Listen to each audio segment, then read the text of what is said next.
When you think quintessential single pot still Irish whiskey, you think Redbreast. When you think Redbreast, you think quality. Today I've got the Redbreast Lustau. Bring it on. What's up, whiskey lovers, and welcome to another episode of Whiskey Straight with me, Big Al. You're joining me tonight, another lovely Northern Irish night here in Annalong, the heart of County Down.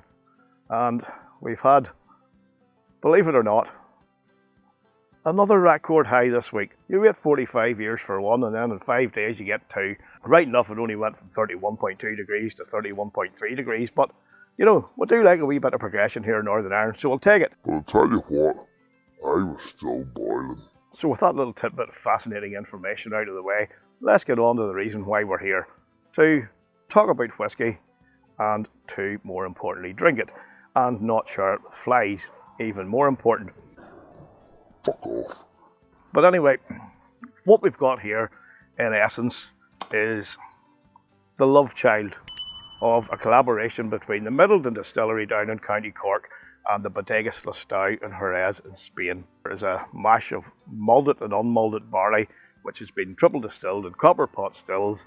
It's then been matured for 9 to 12 years before spending its final year resting in the first fill Oloroso sherry casks from the Mediocre Lustau. It's bottled at 46% ABV, cost you around the 55 quid mark, although I've seen it as low as 45 quid online, so do shop around. And with that said, let's get right into it and see what it's like. And we'll start off on the nose. As usual, if you've got a pour of this, wing a wee drop into your glass and we'll drink along together. Sláinte. Right on the arrival, it's very sherry and it's rich, rich, rich. You can just get that right from the off. And then there's a touch of initial fruity sweetness. And then you get a quite juicy burst of the darker sherried elements like figs, prunes, raisins, maybe coming through a wee bit more with a bit of a juicy element. And then there's an orange spicy element that comes into play, and it's that element that is like sprinkled throughout a mash of dark sherried fruits, again, raisins, figs. Now there are lighter elements at play here too. I'm even talking about the likes of some vanilla, some marzipan, and then coming in right on the back of that orange spicy note, there's still an orange element that I'm getting, and it's like a Candy Crush kind of flavour or aroma that's going on. It's really nice, there's lots going on. And there's even a wee hint of toasted oak right in at the end there. So let's get on with the palate. Sláinte. An initial bite of spice hits you right at the front of the palate, right on the arrival. But then, as it transitions, it opens up and sort of bursts out to deliver a lovely array of flavours.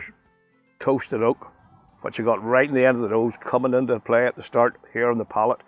There's marzipan again, a wee bit of vanilla, and orange again, but like an orange crush in nature. Juicy sultanas, figs, marzipan again.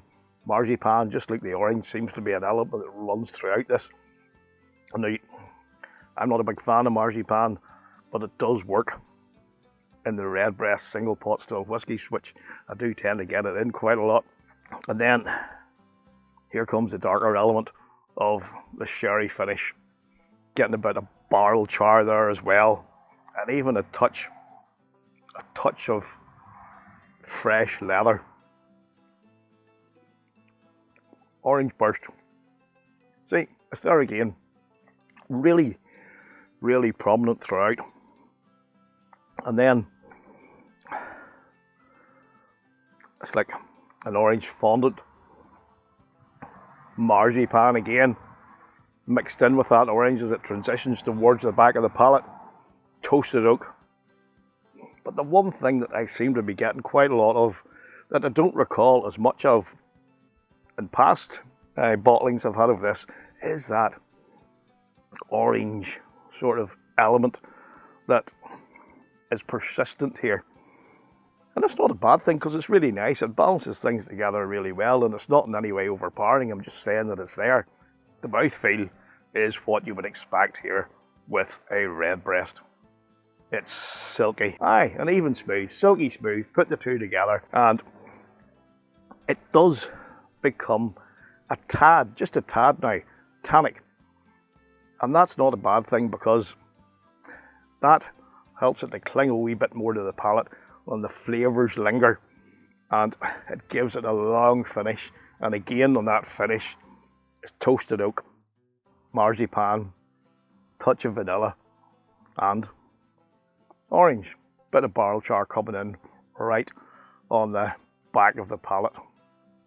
Now, in terms of a score for this, I've had a few bottles of this over the last few years and it's always one that makes me sway sort of to a higher score sometimes and then bring it back a wee bit. Now, that's not to say do I give it a good score or a bad score. It's going to be a good score because it's really good whiskey. But sometimes it's just one of those whiskies that while I do enjoy drinking it and enjoy it very much, and it's a really great whiskey, sometimes I'm at 90, sometimes I'm at 88. That kind of thing. That's what I mean. And I don't know what it is specifically about this Lustau that does it, because I don't get it in any of the other Redbreast range.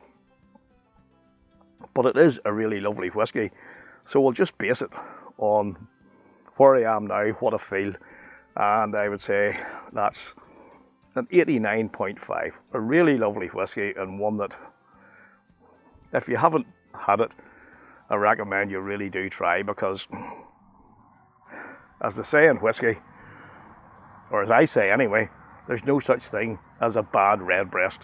They're all bloody good and they're all worth trying if you can get your hands on them. And most certainly, this is one that you should be trying if you haven't tried before. So if you've had this before, folks, please let me know your thoughts of it in the comment section down below. It's always great to share our thoughts and opinions about the whiskey we share and love. And while you're at it, don't forget to hit that like button, you know, the old thumbs up, ring the bell notification, and particularly the subscribe button, because it all helps the channel on the way to the big 1K. I'll get there someday. So thanks once again, folks, for hanging out. It's been a pleasure to have your company. Really do appreciate your support. Thanks particularly to you guys who keep coming back, and to those who support me via Patreon and Subscribestar. It really does mean a lot to me. So until next time, folks, stay safe, stay cool, look after each other, look after yourselves, and keep on drinking your whiskey the way you like it. Sláinte. And the Bodegas Lustau. Fuck me, Alan, get your grip of yourself. Thanks for watching, folks, I really do appreciate it. Please check out these other reviews, and if you'd like to support the channel, the best way is by subscribing, liking and commenting. And don't forget to ring that bell for all video notifications so you don't miss out on any future content. Cheers.